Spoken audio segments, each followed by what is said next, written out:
नमस्कार दोस्तों, क्रांतिपथ न्यूज़ की ओर से मैं कैमरामैन गौरव भीम।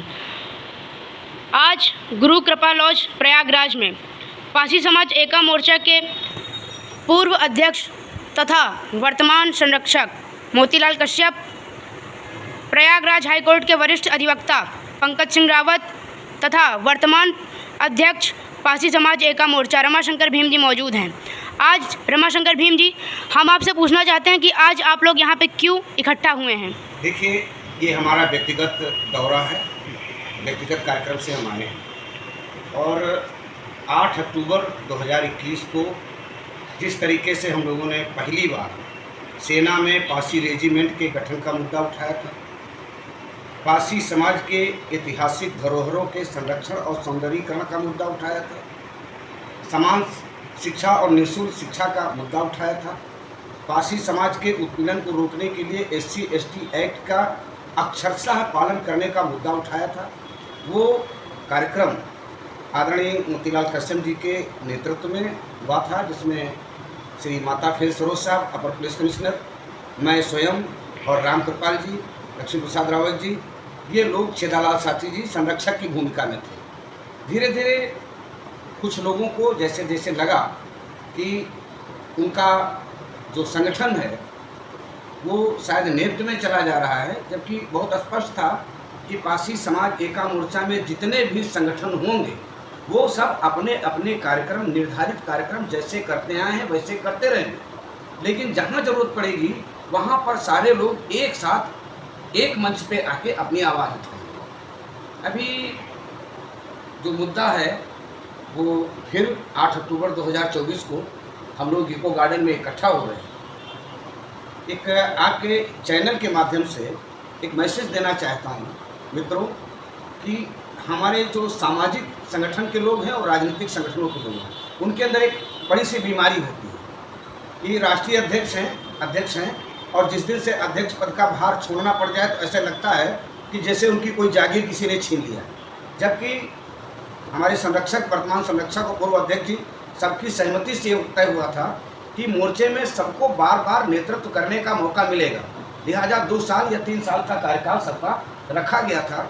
मुझे खुशी है, बधाई देना चाहूँगा पूर्व अध्यक्ष बड़े भाई मोतीलाल कश्यप जी को कि उनका मार्गदर्शन हमको लगातार मिलता रहा है और मिलेगा, क्योंकि उस नियमावली में है कि जो भी पूर्व अध्यक्ष होंगे वो मोर्चे के संरक्षक होंगे। तो इस बार भी हम 8 अक्टूबर को वन नेशन वन एजुकेशन, उस पर डॉक्टर साहब वो पंकज सिंह जी वरिष्ठ अधिवक्ता हैं, 21-22 साल से वकालत कर रहे हैं इलाहाबाद उच्च न्यायालय में, और इनकी भी जानकारी में होगा कि एक PIL सुप्रीम कोर्ट में दाखिल हुई है वन नेशन वन एजुकेशन को लेकर। वन नेशन वन एजुकेशन पे बहुत भ्रम सा बना हुआ था लोगों को, तो वो भ्रम हट जाना चाहिए। वन नेशन वन एजुकेशन का मतलब होता है कि सारे बोर्ड खत्म, एक नेशनल लेवल पे बोर्ड रहेगा, ना कोई मदरसा बोर्ड रहेगा, ना कोई CBSE बोर्ड रहेगा, ना कोई UP बोर्ड रहेगा, ना कोई और मिशनरी स्कूलों का बोर्ड रहेगा। सब पूरे देश का एक ही पाठ्यक्रम होना चाहिए, पूरे देश का एक ही पाठ्यक्रम होना चाहिए। क्योंकि जब नीट की परीक्षा होती है तो पेपर तो एक होता है। UP बोर्ड से पढ़ के आया हो आदमी, चाहे CBSE बोर्ड से आया हो, चाहे दूसरे बोर्ड से आया हो, तो मतलब ये है कि एक समान जब शिक्षा हो जाएगी और एक ही बुकें रहेंगी, NCERT की बुकें, तो इससे जो NCERT की बुक जो 100 रुपये की मिलती है, वही बुक, उतने ही पेज की बुक प्राइवेट स्कूल वाले लोग 500 रुपये की बेचते हैं। तो वन नेशन वन एजुकेशन लागू हो जाने से शिक्षा माफियाओं और जो बुक माफियाओं का राज खत्म हो जाएगा और आसानी से लोग आगे बढ़ सकेंगे। मैं इस भ्रम को दूर कर दूं कि पासी समाज एका मोर्चा आज भी वैसे ही काम कर रहा है, वैसे ही काम करेगा। मिलते जुलते नामों से लोग संगठन चलावें, हमें कोई एतराज़ नहीं है, कोई पंजीकरण होता नहीं, चाहे जो कोई कुछ चलावे। हम आए हैं कश्यप जी का आशीर्वाद देने के लिए, आपका मार्गदर्शन लेने के लिए, और ये आग्रह करने के लिए कि वो 8 अक्टूबर के कार्यक्रम में शिरकत करें। बाकी आप कश्यप जी से ज़रूर सवाल करेंगे, बात कर लीजिए, और आदरणीय पंकज सिंह जी से बात कर लीजिए कि 8 अक्टूबर को जो कार्यक्रम होने जा रहा है उसमें आपका आशीर्वाद और सहयोग किस तरह से हो पाएगा। मोतीलाल कश्यप जी, पिछले साल तो आप किसी कारणवश आप 8 अक्टूबर के कार्यक्रम में धरना प्रदर्शन में नहीं आ पाए थे, इस साल क्या आप आएंगे और आपकी क्या भूमिका रहेगी? देखिए, पारसी समाज एकता मोर्चा 2021 से अपना संगठन बना के चल रहा है और हम 21 से लगातार जो है अपनी मांगों को लेके जो पूरे समाज की समस्याएं हैं, खाली पारसी समाज नहीं और लोगों की समस्याएं हैं, जिसे नेशनल एजुकेशन, ये जो one nation one education policy की बात अध्यक्ष जी ने कहा, ये पूरे देश की समस्या है। और भी समस्याएं हैं, पारसी सेना का जो है पारसी रेजिमेंट की बात है, हमारे पश्चिमी क्षेत्र में उत्तर प्रदेश के वहाँ पे मुरादाबाद मंडल में जात प्रमाण पत्र नहीं दिया जा रहा है। तो हमारा ये वो भी इशू है कि एक ही स्टेट में आधे प्रदेश में जो है पारसी समाज के होते हुए भी, जबकि अनुसूचित जात में ऑलरेडी लिस्टेड है अनुसूचित सूची में शेड्यूल कास्ट की, और उनको जात प्रमाण पत्र न देकर सरकार उनके साथ नाइंसाफ़ी कर रही है, अन्याय हो रहा है। वो भी हमारा एक इशू है और इस बार हम मोर्चे में अवश्य शामिल होंगे, हमारे संगठन के लोग शामिल होंगे। और मेरी ये अपील है कि जो संगठन अपने अपने लेवल पे काम कर रहे हैं, ये बार बार कहा जा रहा है, नियमावली ने भी है कि वो अपने काम करते रहेंगे, लेकिन जो सामूहिक समस्याएं हैं, पूरे समाज की समस्याएं हैं, उस पर हम लोग इकट्ठा होकर धरना प्रदर्शन करेंगे, उसकी मांग करेंगे। पिछले 2-3 सालों से SC/ST आयोग में कोई अध्यक्ष नहीं था, तो हम जो भी वहाँ आवेदन प्रतिवेदन देते थे कुछ होता नहीं था। अब एक आदरणीय बैजनाथ रावत जी अभी वहाँ आयोग के अध्यक्ष हो गए हैं, हम लोग अपनी समस्याएं वहाँ भी लेके चलेंगे। लेकिन ये इस जो हमारा लगातार जो मांग हो रही है हर साल, ये हमारी पूरे समाज की समस्या है, ये उठती रहेगी। अब पूरे समाज से मेरी अपील है, पूरे प्रदेश के लोगों से, कि वैचारिक मतभेद जो है, जो माने व्यक्तिगत जो मतभेद है, उसको भूल करके सामूहिक रूप से जो भी समाज की समस्याएं हैं उसके लिए जो है आगे आएँ और इस मोर्चे में शामिल हों। धन्यवाद।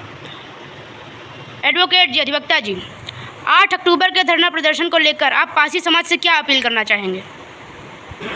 मैं पारसी समाज से अपील करना चाहूँगा कि हमारे देश प्रदेश में विभिन्न संगठन बने हुए हैं, तो वो जितने संगठन हैं वो आपस में अपनी एकता बनाए रखें। और दूसरी बात ये कि वो राष्ट्रीय अध्यक्ष बने रहें और पारसी एकता मोर्चा और पारसी समाज एकता मोर्चा में आ करके वो सहयोग करें, शिरकत करें और अपनी सहभागिता का योगदान करें।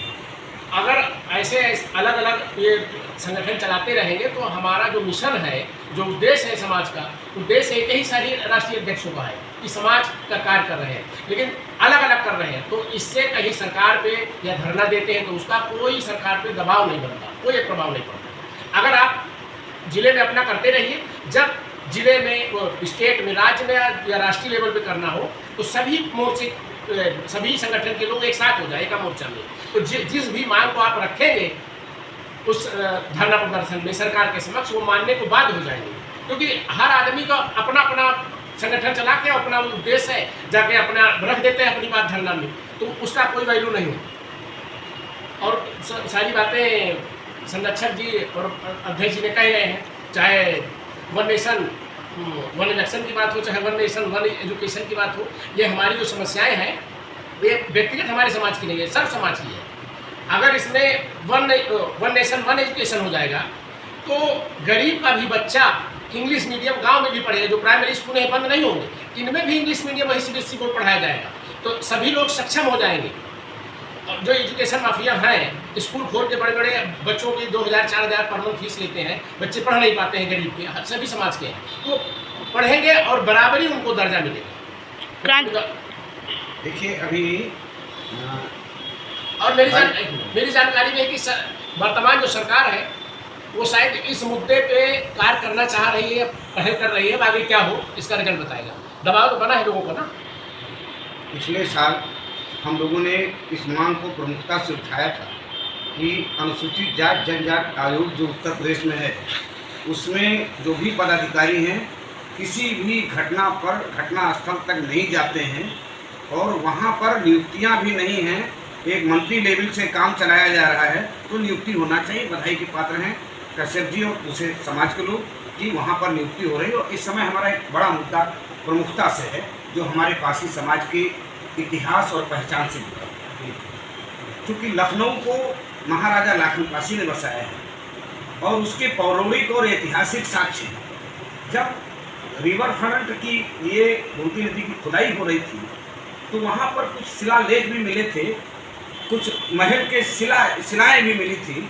तो इतिहासकारों ने लिखा था कि क्या ये महाराजा लाखन पासी के महल के धरोहरें हैं और उनको संरक्षित किया जाना चाहिए। इस बीच जब हवा चल पड़ी कि लखनऊ का नाम लक्ष्मणपुरी करना चाहिए, तब हम लोगों ने इस मुद्दे को प्रमुखता से उठाने का फैसला किया है कि अब हमको लखनऊ के नाम से मतलब नहीं है।